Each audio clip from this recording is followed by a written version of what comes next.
Hello friends, कैसे हैं आप सब? बढ़िया। चलिए अभी हम देखने जा रहे हैं किसी फलनक अर्थात फंक्शनल के चरम मान हेतु आयलर का समीकरण और उसके विभिन्न रूप। सेट के क्वेश्चन पेपर में इस टॉपिक में से प्रश्न आए हैं जिसमें ये पूछा गया है कि अगर मान लीजिए जो फंक्शन है f वो अगर किसी पर्टिकुलर वेरिएबल पर डिपेंड करता है तो उस समय आयलर के समीकरण का रूप क्या होगा। तो उसी को ध्यान में रखते हुए हमने आयलर का समीकरण यहाँ पे आपको बताएंगे और उसके बाद किन किन परिस्थितियों में आयलर के समीकरण का रूप क्या होगा। चारों परिस्थितियाँ आपको बताई जाएंगी, आप अच्छे से ध्यान दीजिएगा। और अगर मान लीजिए जो फंक्शन है वो किसी समय किसी किसी वेरिएबल पर डिपेंड कर रहा है और किसी पर नहीं कर रहा है तो उस समय आयलर के समीकरण का स्वरूप क्या होगा, इस बात को हमको ध्यान में रखना है। और चलिए शुरू करते हैं। तो आप सभी को पता होगा कि फंक्शनल अर्थात फलनक क्या होते हैं। तो आप देख पा रहे हैं यहाँ पर आपको एक इंटीग्रल दिखाई दे रहा है जिसमें f कोई फंक्शन है जो कि तीन वेरिएबल्स x, y और y डैश पर डिपेंड करता है, जिसमें y और y डैश तो खुद x के फंक्शन है। ठीक है, y खुद x का फंक्शन है और y डैश भी x का, मतलब y डैश भी x का। y डैश कौन है? y का ही डेरिवेटिव है ना भाई, तो वो भी x का ही फंक्शन है और x एक वेरिएबल है। इन तीनों पर डिपेंड करता है उसका इंटीग्रल, इसी को हम लोग क्या कहते हैं? फंक्शनल। इसलिए फंक्शन मतलब फंक्शनल की डेफिनेशन इस प्रकार भी दी जाती है कि फलनों के फलन को कहते हैं फलनक, अर्थात function of functions is called functional. ठीक है, जो कि देखो ना y और y डैश खुद अपने आप में एक फंक्शन है, किसके? x के फंक्शन है। फिर उन पर डिपेंड करने वाला एक और फंक्शन कौन है? f। तो हुआ ना function of functions is called functional. ठीक है, तो इस बात का ध्यान रखिएगा। और उसका इंटीग्रल है ये within limits a to b, a से b सीमाओं के अंतर्गत उसका ये लिमिट। अब हमको इसका चरम मान ज्ञात करना है। चरम मान मतलब एक्सट्रीम वैल्यू। तो एक्सट्रीम में दोनों बातें शामिल हो सकती हैं, न्यूनतम भी अधिकतम भी। और चरम मान ज्ञात करने के लिए एक जो समीकरण है बहुत इंपॉर्टेंट है, आपने बीएससी सेकेंड ईयर के सेकेंड पेपर में, है ना, सेकेंड बुक में आपने इसको पढ़ा होगा यूनिट नंबर 5 में।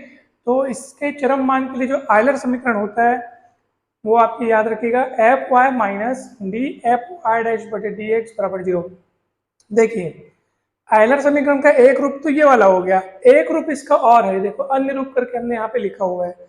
मगर मैं आपको सलाह दूंगा कि आप दोनों रूप याद रखो, लेकिन अगर मान लो सवाल आता है कि भैया इस फलक का चरम मान ज्ञात कीजिए, चरम मान मतलब एक्सट्रीम वैल्यू पता कीजिए, उस समय हम कौन सा आयलर समीकरण लगाएंगे? तो आप ये वाला लगाना। ठीक है, ये पहले नंबर वाला लगाना जो छोटा दिख रहा है आपको। सबसे सरल तरीके से सबसे कम समय में आपसे इससे आंसर आएगा। ये थोड़ा इसका बड़ा रूप है, याद करने में भी थोड़ा कठिन है, मगर आप ये वाला याद रखना। लेकिन इसको भी हम लोग इग्नोर इसलिए नहीं कर सकते बिकॉज अगर ऑप्शंस में आ गया कि भाई आयलर समीकरण इनमें से कौन सा है और ये रूप का ऑप्शन रहा ही नहीं, मान लो ये रूप का रहा, तो आपको ये ध्यान में होना चाहिए ये है करके। और इसको याद रखना बड़ा आसान है। पहले आपको एफ वाई दिखेगा, फिर एफ एक्स वाई डैश दिखेगा, फिर अब उसमें एक्स को हटा करके वाई वाई डैश लगा लो तो सामने में वाई डैश आ जाएगा, फिर वाई डैश होकर वाई डबल डैश हो जाएगा। देखो नीचे के परिवर्तन को देखो और ऊपर के परिवर्तन को देखो। पहले सिर्फ एफ वाई, फिर उसके साथ एक्स आ गया और ये वाई डैश हो गया एक्स वाई डैश, फिर Y Y dash Y dash, फिर Y dash Y dash Y double dash. अपने अपने तरह से आप याद रख सकते हैं। तो अब अपन बढ़ते हैं आगे और देखते हैं स्पेशल केसेस। पहला केस क्या है देखिए। अब देखो हमारे पास जो जो हमने शुरुआत में जो फलन लिया, ठीक है, उसमें जो फलन f है वो किन तीनों पर डिपेंड करता है? x पर, y पर, y डैश पर। ठीक है, x पर डिपेंड करता है, y पर डिपेंड करता है और y डैश पर डिपेंड करता है। लेकिन जरूरी नहीं कि हर सवाल में ये तीनों पर डिपेंड, मतलब तीनों ही पर डिपेंड करे, तीनों होना ही जरूरी है ऐसा नहीं है। मतलब कि हो सकता है इनमें से कोई एक गायब हो सकता है कोई दो गायब हो।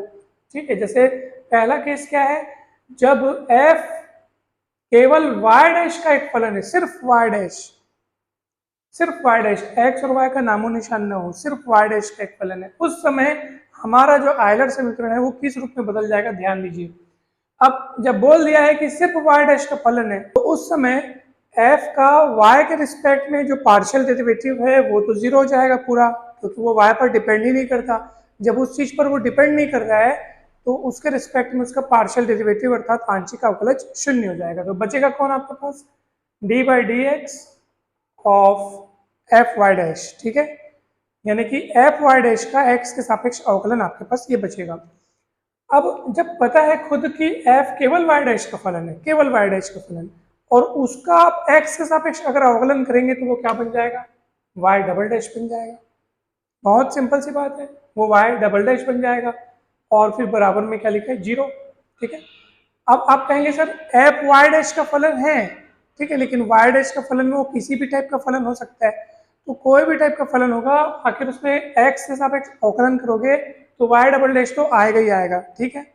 अगर आप ज्यादा अच्छे से क्लियरली फॉर्म में समझना चाहते हो तो आप इधर से देखो, f केवल y डैश का फलन है, सिर्फ y डैश का, अर्थात f का y के सापेक्ष आंशिक अवकलज जीरो कर दो, f का x के सापेक्ष आंशिक अवकलज जीरो कर दो, f का ये देखो यहाँ पे ये y के सापेक्ष आंशिक अवकलज जीरो कर दो, क्योंकि हमको केवल y डैश वाला बचाना है, यानी सिर्फ ये बचेगा, इकलौता यही पद बचेगा, बाकी सब नष्ट हो जाएंगे। तो जब सिर्फ ये बचेगा, चलो मैं आपको रफ कार्य में इसको लिख के भी दिखाता हूँ, जब सिर्फ ये बचेगा minus F Y dash Y double dash बराबर जीरो, तो भैया आप देखो इन दोनों चीज का गुणा जो है वो जीरो है, तो इसका अर्थ यह है कि इनमें से कम एक को तो शून्य होना चाहिए, और ये तो शून्य नहीं है, ठीक है, क्योंकि एफ वाई डैश का एक फलन है भाई, तो वो शून्य कैसे हो सकता है, उसके सापेक्ष अवकलन होकर आपको कुछ न कुछ प्रदान करेगा वो, तो ये शून्य नहीं है, इसलिए आप इसको जीरो के बटे में ले जा करके जीरो अपॉन इतना मतलब खत्म कर सकते हो। तो बचेगा कौन,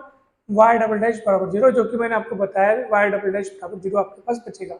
इधर से ज्यादा अच्छे से क्लियर हो रहा है तो आप इधर से ही समझ सकते हो, ठीक है, और उधर से भी क्लियर हो ही रहा है। y डैश का फलन तो y डैश का किसी भी टाइप का फलन हो, जब आप उसका x के सापेक्ष अवकलन करोगे तो y डबल डैश आवेश करेगा, हो सकता है सामने में कुछ गुणांक आ जाए, कुछ आ जाए, कुछ में यही होगा, ठीक है, यही होगा एफ वाई डैश का वाई डैश का सापेक्ष, और फिर वो नीचे आ जाएगा जीरो के बटे में, फिर वाई डबल डैश आपके पास बचेगा। लगातार आप दो बार समाकलन करोगे, एक बार करोगे फिर दूसरा दोबारा करोगे तो ये इस रूप में बदल जाएगा, जो कि एक सरल रेखा का समीकरण है।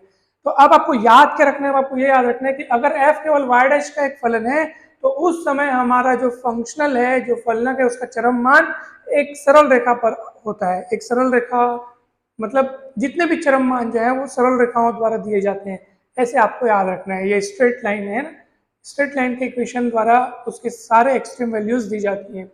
दूसरा देखो, जब f केवल x और y का एक फलन है, सिर्फ x और y का एक फलन है, अच्छा सिर्फ x और y का मतलब y डैश का फलन नहीं है, जब y डैश का फलन नहीं है तो ये चीज जीरो, ये जीरो मतलब ये पूरा जीरो, तो जब ये पूरा जीरो हो जाएगा तो बचेगा कौन आपके पास, एफ वाई बराबर जीरो। ये देखो एफ वाई बराबर जीरो।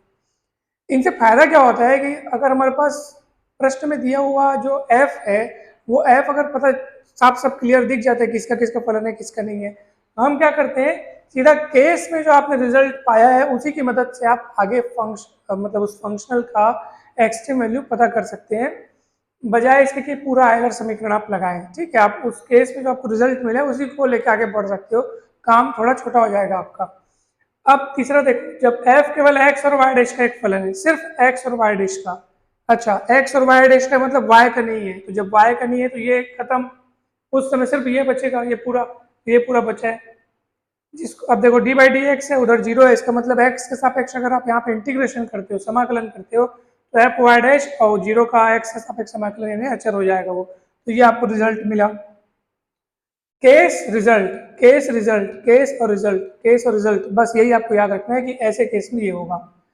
चौथे नंबर का केस क्या है, जब f केवल y और y डैश का फलन है तब, तो ये वाला आप थोड़ा याद रखना क्योंकि इसको थोड़ा सॉल्व करके लाया गया है, f minus y dash F Y dash बराबर कांस्टेंट। अगर आपको ये पूछा जाए कि f केवल y और y डैश का फलन है तब मुझे ये वाला रिजल्ट याद रखना है, f minus y dash F Y dash बराबर कांस्टेंट, ये देखो ऐसा। तो ये सभी आयलर समीकरण के विभिन्न रूप हैं या विभिन्न केसेस में उनके विभिन्न सरलीकृत रूप है, ऐसा कह सकते हैं हम, इनको आपको याद रखना है। अगले वीडियो में हम आयलर समीकरण का इस्तेमाल करते हुए अनेक फलनकों के, अनेक फंक्शनल्स के एक्सट्रीम वैल्यूज पता करेंगे। एग्जाम में इनसे क्वेश्चन आए हुए हैं, तो आप इनको जरूर देखिएगा। तो बस आज के इस वीडियो में इतना ही बताना था कि आयलर फंक्शन के अनेक अनेक केसेस में क्या क्या रूप होते हैं उसके, ठीक है। तो जल्द ही मिलते हैं नेक्स्ट वीडियो में। वीडियो अच्छा लगा हो तो लाइक करें, चैनल को सब्सक्राइब एवं वीडियो को शेयर करें। आप सभी का बहुत बहुत धन्यवाद। Thank you so much.